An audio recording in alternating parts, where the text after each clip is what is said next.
Hi hello नमस्कार, स्वागत तुमचं आपल्या यूट्यूब चॅनलवर ज्याचं नाव आहे पूजाज वर्ल्ड. तर आज ब्लॉग बनवायचं कारण आज येणार माझे वडील खूप दिवसांनी येतात घरी.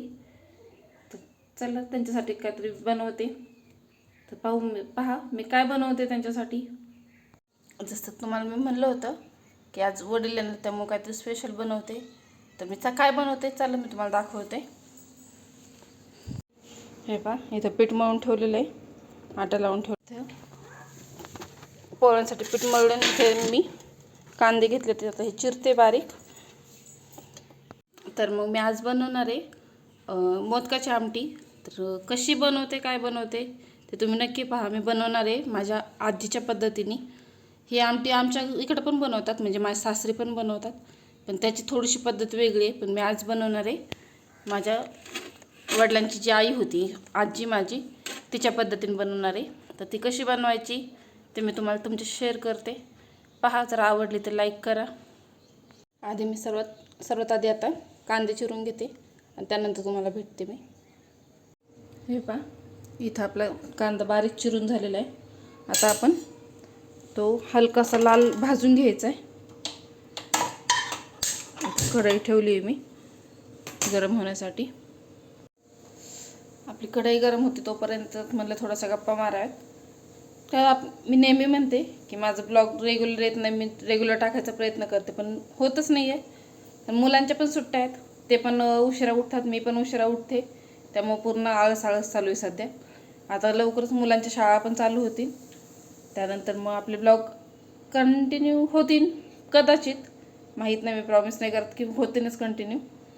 तर चला आपली कढई गरम झाली आहे, बघू आता पुढची रेसिपी काय काय करायची. आधी आता आपण शेंगदाणे ते टाकून घेऊयात, भाजून घेते आधी. याला आपल्याला शेंगदाणे सुद्धा लागणार आहेत.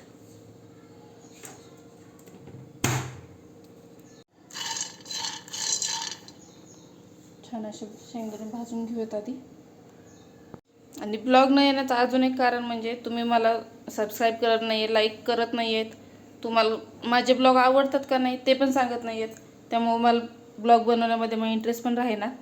ठीक आहे, जर माझं काही चुकत असेल ब्लॉगमध्ये तर तुम्ही मला कमेंटमध्ये सांगू शकता की तुझं काही चुकतं आहे, मी माझ्यामध्ये सुधार करण्याचा प्रयत्न पूर्ण करीन.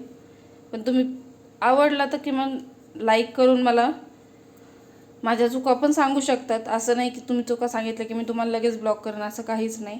त्यामुळे प्लीज माझं ब्लॉग आवडत असतील किंवा नसन आवडत तरीसुद्धा मला सांगा. काही चुकत असेल तर ते पण मला सांगू शकता तुम्ही. आणि तसंच मी अजून ब्लॉग कोणत्या टॉपिकवर बनवू हे पण मला सांगा. टॉपिक पण तुम्ही सांगता आणि ते टॉपिकवर मी ब्लॉग बनवल. चला तर मग बघू. आता शेंगदाणे आपले भाजत आले ते, त्यानंतर आता आपण कांदा भाजून घेऊयात लाल. हे पहा इथं आपले छान असे शेंगदाणे भाजून झालेत. आता आपण हे मिक्सरच्या भांड्यामध्ये काढू. हे पहा शेंगदाणे काढून घेतलेत आणि आता आपण हे कांदा लाल असं भाजून घेऊया. इथे मिक्सरच्या भांड्यामध्ये शेंगदाणे काढले ते आता गार होतात थोडेसे, तोपर्यंत कांदा भाजून घेऊयात आपण. छान असं लालसर भाजून घ्यायचं आहे. अजून काय तेल टाकलं नाही आहे मी, थोडंसं तेल टाकते आता.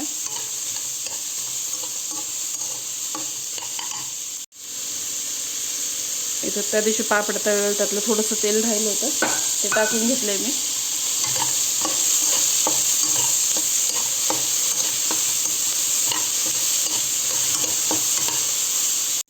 हे पहा छान असं लाल झालेला आहे कांदा, पाहू शकता तुम्ही. खूप पण करपवायचा नाही आपल्याला, एवढा ठीक आहे आपल्याला. आता मी गॅस बंद करते. आता आपण शेंगदाणे वाटून घेऊया, त्याच्यामध्ये थोडासा लसूण टाकणार आहे. हे कांदा आता आधी काढून ठेवते, नाही तर यात ठेवला तर अजून जळेल हा कांदा. इथे हे पहा लसूण, कोथिंबीर आणि शेंगदाणे मी मिक्स करून घेतलेत. हे कांद्यामध्ये आता टाकून आपण मिक्स मसाला वगैरे टाकणार आहे. आता एकीकडं आपण बेसन पीठ घेतलेलं आहे. आता त्याच्यामध्ये मीठ आणि थोडीशी वाटली तर हळद नाही टाकली तरी चालती, थोडंसं मीठ टाकून मळून घेणार आहे आपण. आता इथे आपण हे मिक्स करून घेणार आहे. त्यासाठी आधी आपण याच्यात टाकणार आहे लाल तिखट, माझ्याकडे मसाला आहे तोच टाकले आहे मी. मीठ टाकायचं आहे अंदाजाने. पुन्हा भाजी करताना पण लक्षात ठेवायचं की ह्यात पण मीठ आहे, नाही तर मग मीठ जास्त होईल भाजीला. आता हे आपण मिक्स करून घेऊयात आधी चांगलं. तोपर्यंत आपण इकडे मी बेसन पीठ मळून घेतलेलं आहे. आपण चपातीसाठी पीठ मळतो तसं मळायचं आहे, खूप सैल नाही. हे लावण्यासाठी पीठ घेतलेलं आहे. आता हे मिक्स करून घेऊयात. हे पहा छान असा मसाला मिक्स झालेला आहे. आता आपण याचे मोदक बनवून घेणार आहे. ह्याचे पाळ करणार आहे, मोदकाच्या बाहेरचं आवरण, आणि त्याच्यामध्ये हा मसाला भरणार आहे. चला पाहू आपण मोदक बनवते मी आता. इथे एक मोदक बनवून दाखवला मी फक्त, बाकीचे सगळे मोदक बनवले. कारण धरायला एक तर कोणी कॅमेरा नव्हता. मुलाला सांगितलं होतं धरायला, पण तो पण खूप हलवत होता आणि त्याचे कॅमेरा धरण्यापेक्षा प्रश्न जास्त होते. त्यामुळे मग एकच बनवला, बाकीचं नाही बनवले. पूर्ण झाल्यावर दाखवले आता इथून पुढचा व्हिडिओ. हे पहा इथं आपले मोदक तयार आहेत. आता आपण ह्याला फोडणी देऊन घेऊ. फोडणी दुसरं काही नाही, हाच मसाला वापरणार आहे आपण फोडणीमध्ये. दुसरा एक्स्ट्रा वाटण वगैरे काही नाही टाकणार. इथे नेमकं व्हिडिओ काढताना यांचा फोन आला होता, आणि तुम्हाला तर माहिती हे ड्युटीवर असल्यामुळे त्यांना रेंज भेटते त्यावेळी ते फोन करतात. हे पहा इथं फोडणीला तेल गरम केलं तर त्याच्यामध्ये मोहरी टाकली. आता हळद टाकूयात. फोन चालू होता त्यामुळे मी फक्त फोटोज काढले ते, कारण व्हिडिओ शूट होत नव्हता त्यावेळेला. हळद टाकल्याच्यानंतर आपण इथं मसाला परतून घेतला आहे थोडासा. हे पहा छान असा मसाला परतून झाल्याच्यानंतर हे जे ताटामध्ये जे बेसन आहे ते आपण आता थोडंसं परतून घेऊ. बेसनामुळं काय होतं की भाजीला जो घट्टसरपणा आहे तो येतो, त्यामुळं बेसन परतून घेतले.